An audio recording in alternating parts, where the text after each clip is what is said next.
guys, I am Chris Kaler. And I'm Amber Foster Kyuujin cosplay, and today we are back at you guys with Zero, episode 13, season 2.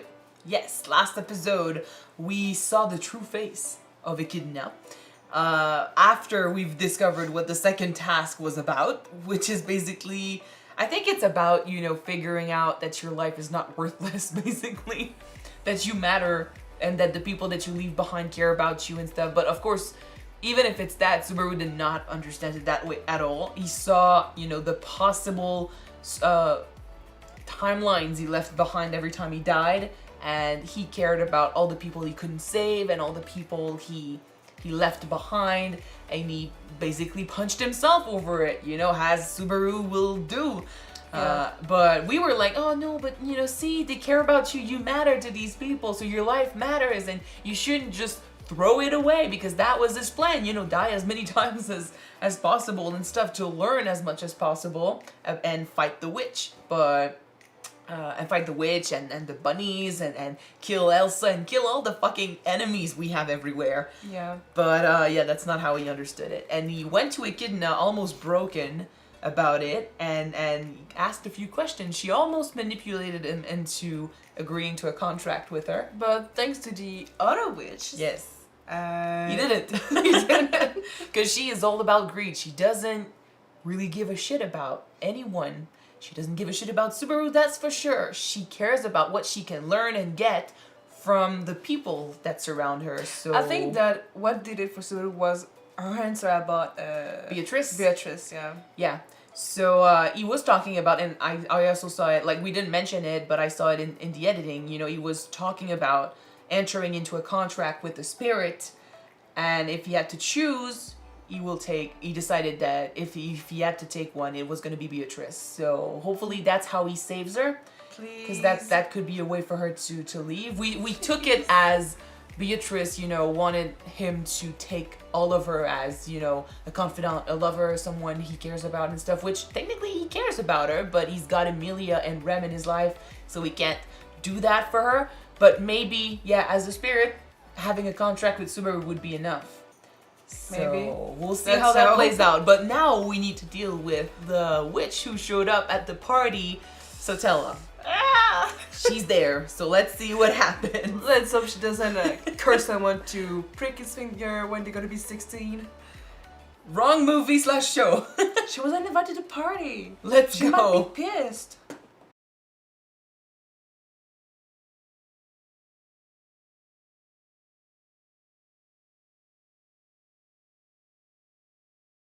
Fucking tough love. Yes! No, punching some sense into his head. It's the same. Tough love. Okay, great Mental episode. toughness. Mental toughness. La dureté du mental. But yeah, Otto, thank you. Subaru Oh, needed man. this punch, seriously. The thing with Subaru, and I mean it's clear now, this whole journey of his is about him healing. That's it. He needs to heal because he came into this world very broken with a lot of issues that we figured out in episode 4. He carried this baggage and he saw this as an opportunity to change who he was, but then that's not how you heal. You need to face who you were, what was going on, and then make the changes. And then he went through stages of healing, but he's not there yet. In season 1, he figured out that his new attitude was selfish and prideful, and really, he thought he was a hero and he was doing the right thing, but really what he was doing was feeding into his fantasy that he loved Emilia and he wanted to do everything for her. I'm just gonna cut you for just a few seconds because I thought about something. I'm pretty sure that I'm wrong, but when Satella was saying that she did it to save him so that he can learn to love him, I said, what will be the coincidence if everything that happened so far was just in his head and he was still on Earth, It could definitely. Because what was he doing when he left the convenience store? Walking. Okay, but he was... He was doing nothing. He was just... Who is to say that somehow he got hit by a truck? I don't know. We talked about and he's this, in a right? coma. We did say that he got many figurines of young attractive women with purple hair. No, that's not the concept of isekai though, and the author was know. saying that his parents don't know where he is and stuff. Like, I know, so- but that would have been a pretty huge coincidence if he's in a coma and during his coma state, he's learning to love himself, you know? Something no like matter what put him there, or if it's real or not, the emotions behind it are real. And the healing process that he has to go through is definitely real. And like I said, you know, in season 1, he learned that, you know, putting up a front and pretending to be something he's not and trying to forget who he used to be is not healing. It's putting on a mask. But then his reaction to taking off the mask was to basically admit every failure, even if, when it's not necessarily his failure, you know, it was to take on everything and show who he was back home, the broken guy. And we got to see after that, you know, in the beginning of the season, just how truly broken he was, how he hated himself, how he doesn't, you know, have confidence, how he doesn't see himself as deserving of love. And then it's interesting because for a guy like that to basically be loved by the Witch of Envy, and for that to be the main reason that she brought him here, and then she gave him that power and stuff, it's twisted because he is broken. So because of that, he's going through many struggles and many trials, and he suffers a lot. But it's because it takes him so long to understand what the true message behind the ability is. Love yourself, damn. It's really funny because sometimes I'm like, he gets stuff so easily, and sometimes we're watching the episode and I'm thinking maybe the traduction, the translation is not good, but he manages to, you know, get some stuff that we're like, fuck, how did you get there? But then when it comes to simple stuff, like when it comes to him, exactly, that's the difference. He's so dumb when it comes to his emotions and him. Unfortunately, that is not so far-fetched to think, because many people sometimes won't admit that just simple things about themselves, you know? Like, very, very true. People love you, you care for people, you're important. That's the thing, like, we're as humans, we as people are supposed to be the thing we understand the most. Like, you understand yourself better than anyone, and I understand myself better than anyone. We're supposed to be like that, you know, because you can't, you know, there's this thing about lying to yourself. It's a thing, but then can you really lie to yourself? You can deny yourself, you know, the answer that you know deep down, but deep down you're always going to know the answer, who you truly are, what you really want, and what your emotions are. But then because you know them and because they are deep down, it's really hard to pretend otherwise and lie to yourself. So if your emotions are broken to a level that you are incapable of love for yourself, self-esteem, confidence, all of that is gone, broken, then even if someone comes to you and says, you know, you should love yourself, you're not going to believe it, because deep down, at a place where you can't lie to yourself, you can pretend, you can do anything, you keep telling yourself, I'm not worthy of all of that. It's a vicious circle. It's something that is really hard to come out of because it needs to come from you. They really helped though. In this episode, I'm really surprised, and I think it's you know what it made me think of actually, the actual witches trial. In real history, how the witches that got burned because they were women that used to, you know, do medicines with herbs and stuff. Their abilities and stuff were not dangerous, and they were not crazy or anything. Or, you know, they would treat women as hysterical and shit and blame them and use that as a way to condemn them.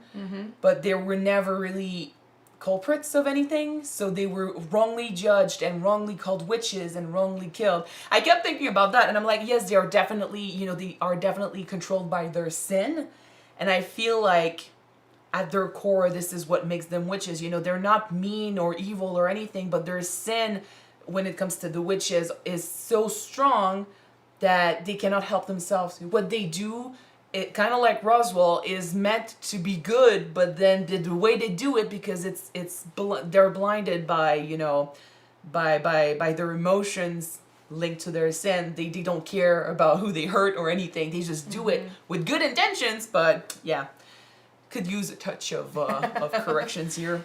Yeah, And just still- just a full touch. And still at the same time, you know, we think about sins and we treat them as evil and we call them witches and stuff. But when you look at them truly, you're like, they're not that bad, right?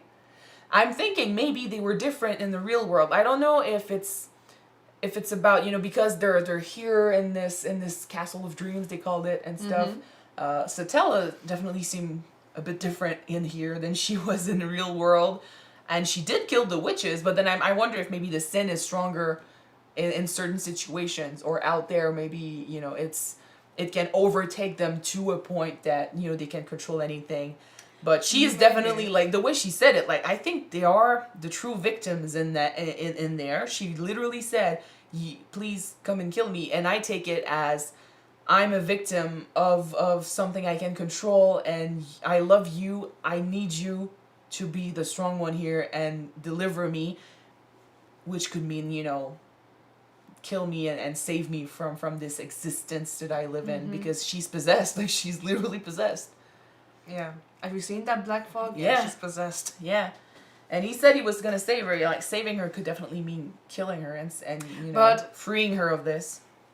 Do you, because we've talked about it so much that maybe our body is still sealed away in a place, or maybe she's linked with Emilia, but I don't want for him to realize at the end that for him to be able to put an end to Satila's misery is to put an end to Emilia's life. Well, I fear that. You know? I fear that definitely, because I think, you know, her body is supposed to be sealed away, but then if her spirit is linked, or if Emilia is more linked than we think, because we still haven't gotten an actual answer as to why she looks like her so much. Same voice, same fucking face. Like, it's her. It's literally her. So I'm like, what are the chances that they didn't seal her body? Like, that was my theory a few episodes ago. I was like, But what are it's the like- chances that it's actually Satella? Do you think that maybe what they did was maybe just to split the spirit in two? That would be fucked up. But then that would mean Maybe killing that maybe Emilia. that's why she's suffering Oh, right man, now. that would mean killing Emilia, though. I don't know. And we still need to And understand. maybe that's like, why how, Emilia why? cannot, for the love of her, succeed at the trials. Maybe, who knows? Oh, I don't know. I think no. There's definitely a past here that she's seeing, and that it's freaking her No, out. but you know, to succeed at the trials is to be able to Acknowledge your past. acknowledge your and, yeah. past and be at peace with yourself. And she But cannot how do can that. she do that? If Facet was right, if her mind is split in two, how can she achieve peace with her mind if she cannot have reached the other half of it? You know.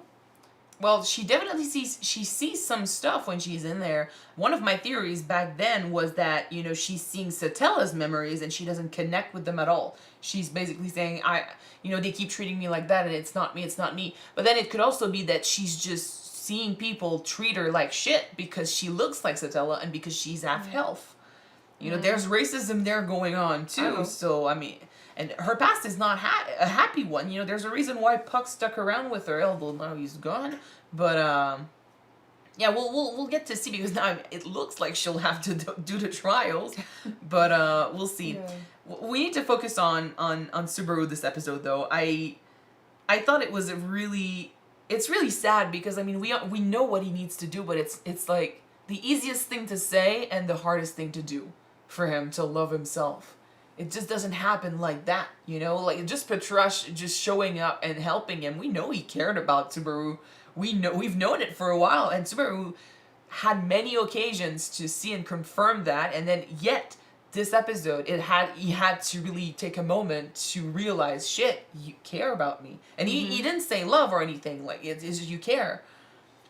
It's gonna take a lot of time, a long time for him, but he needs to go to, you know, everyone and realize that he can rely on them just as much as they can rely on him.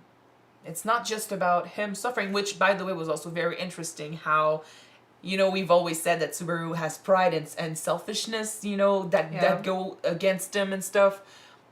In his own selfish way, you know, being mean to himself and, you know, pushing himself to the ground and stuff, and always being the one that suffers because he thinks he deserves it. You know, I deserve to suffer more than all of you, so I'll take all the suffering and stuff. It's also assuming that you're the only one suffering, you know? And that's taking away the idea that, Satella could be suffering also, Emilia could be suffering also. He tries to take all of that on, but he needs to stop and try to see his friends for who they are, as complete human beings that do deserve his love for sure, and his help, but that also can take on his suffering because they've suffered too. They know what it is. What was it that Garfield said? About how Subaru doesn't understand true suffering and stuff. And Subaru was like, "No, man. If there is one person that knows what it is to suffer, it's me." It's like he said, "Your suffering doesn't matter, man, because my suffering is bigger than yours." So, and he doesn't do it in a mean way or anything. It's just that after everything he's gone through, I think he's just accepted that he was gonna suffer, and so his life was gonna be the only miserable one. I didn't say that when he told Garfield that he understood what suffering was. Not me either. Well, not when I saw it at first, but then in the light of this episode, I'm thinking maybe, or maybe that's how they took it. Because when you go around and people tell you, I've suffered, man, I've gone through my fair share of suffering, and he's like, I understand what true suffering is and stuff. He doesn't mean it in a mean way, but it could be in a way that Garfield takes it bad, So I think what Subaru needs to do... You're not acknowledging what they went through. Yeah. And what made them what they are today. Because he tries so much to take away all the suffering, it's like he doesn't acknowledge it. He's like, I don't care about your suffering because I'll take it away. I'll take it upon myself. No. It's weird, it's right? It's because he cares about their suffering and their pain that he wants to prevent it. Yeah, but by doing so, it's like he doesn't acknowledge it though. It's a twisted... I don't know if you understand where I'm trying to go here, but it's like, okay, in order to understand his friends and be on the same level as them, he needs to accept that they're gonna suffer, and they will suffer because they're mortals and they're humans and they live just as much as he is, and just as much as he can take on that suffering, they also can take his. Mm-hmm. So it's okay for them to go through their fair share of suffering because they'll do it together. Yeah. Let's all be miserable as friends. But no, honestly though, like, he needs to realize that he can depend on them as much as they depend on him. Which is where I disagree with Roswaal. Because Roswaal is that to the next level. I feel like Roswaal, it's crazy the way he says it. It's like he's the previous Subaru. You think? The way he said it this episode, I was like... He used to be there 400 years ago.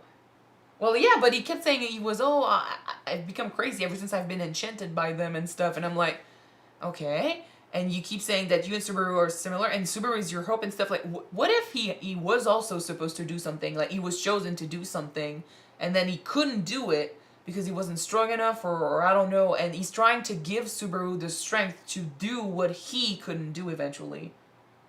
Like, do you think that he was supposed to kill Satella 400 years ago, or free her, he couldn't do it? Free her? He has one goal. He said it. He has one wish, and everything he does goes towards that wish.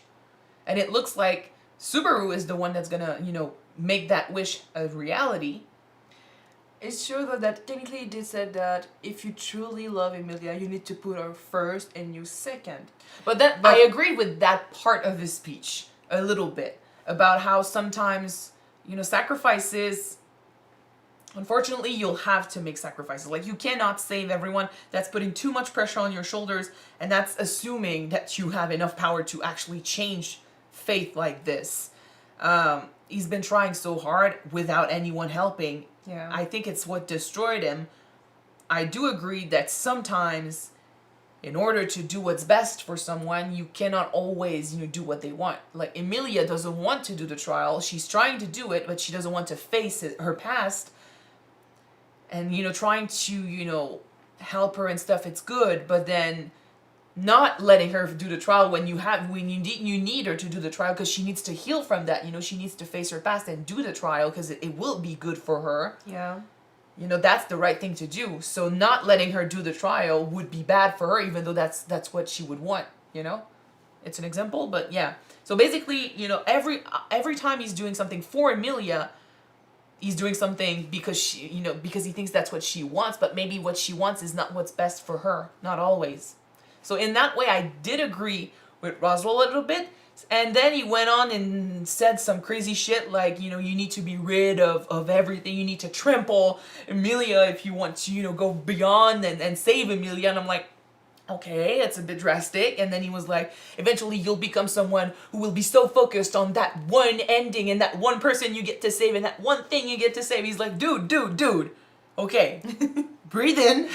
And then he went on and said, oh, hire those assassins because you need to focus that you cannot save both of them. Excuse me, what? Roswaal has become so obsessed with his one wish that he's forgotten to think about anyone else. And that's where I don't agree. Like, it's true, Subaru should learn to love himself, but in order to understand what loving yourself means, you also need to love others. Do you think that, in a way, is a little bit like Beatrice? Like, he understood incorrectly what he was supposed to do? I feel like he understood that part wrong for sure. He's trying, Subaru was saying, at the end of it all, he was saying, I'll never be like you, I'm human, I'll always be human. I'm like, yes, he needs to be human.